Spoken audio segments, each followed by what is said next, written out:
अक्टूबर को करवा चौथ आने वाली है। अभी जो महिलाएं ये कह रही थी कि हम हिंदुओं के त्योहार नहीं मनाते, तो फिर ये डिमांड क्यों आई? क्योंकि आप मनाती हो। जो नहीं मनाती उनके लिए बहुत अच्छी बात है, लेकिन जो महिलाएं मनाती हैं तो पहले उन महिलाओं से चालू कर लेते हैं करवा चौथ। अपने पति की लंबी उम्र के लिए महिलाएं रखती हैं करवा चौथ का व्रत।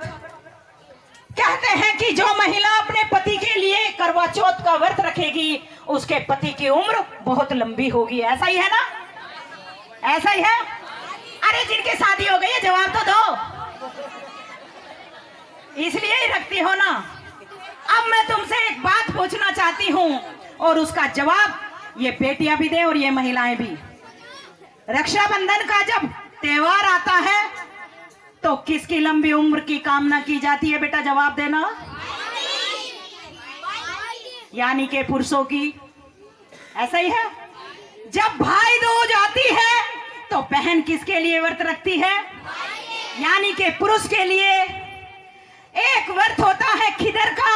क्यों माँ जी? वो व्रत किसके लिए रखा जाता है?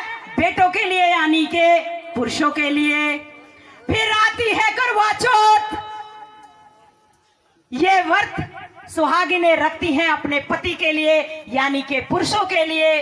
और फिर आती है अहोई, यानी के माँ व्रत रखती है अपने बेटे के लिए, यानी के पुरुषों के लिए।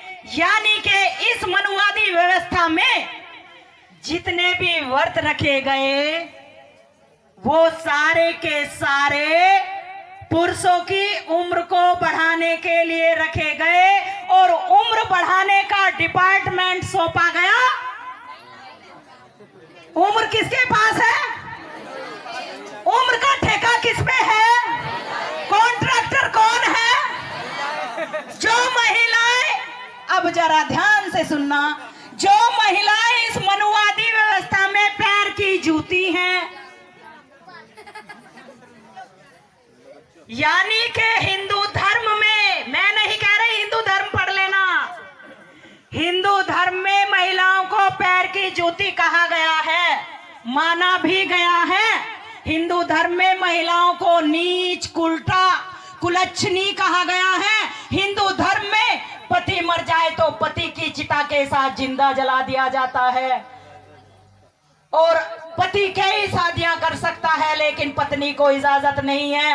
हिंदू धर्म में इन महिलाओं को कहीं पर भी प्रॉपर्टी रखने का हक नहीं है, यानी कि पति की प्रॉपर्टी में तुम हकदार नहीं हो। लेकिन फिर भी पति की डिपार्टमेंट, यानी कि उम्र बढ़ाने का डिपार्टमेंट इन महिलाओं पे है। जिन महिलाओं पे एक भी अधिकार नहीं, जिन्हें कुछ भी पता नहीं, जिन्हें केवल घर की चार दीवारी में घूंघट में बंद कर दिया गया, उन महिलाओं को कितना बड़ा डिपार्टमेंट सौंप दिया गया। यानी कि उम्र जिसको जितनी लेनी है महिलाओं से ले। अब जब दोपहर को कैलेंडर लगाया जाता है लक्ष्मी जी का, लगता है मैंने नहीं बनाया,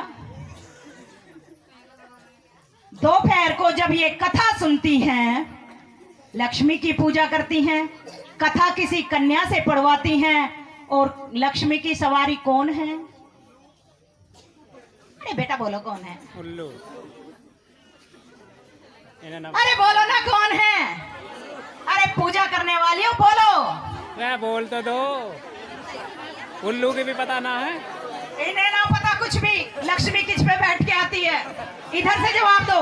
इसलिए हिंदू धर्म में कहा गया है, तुम्हारे लिए बहुत अच्छी बात हिंदू धर्म में कहा गया है, महिलाओं की बुद्धि कहाँ पर होती है?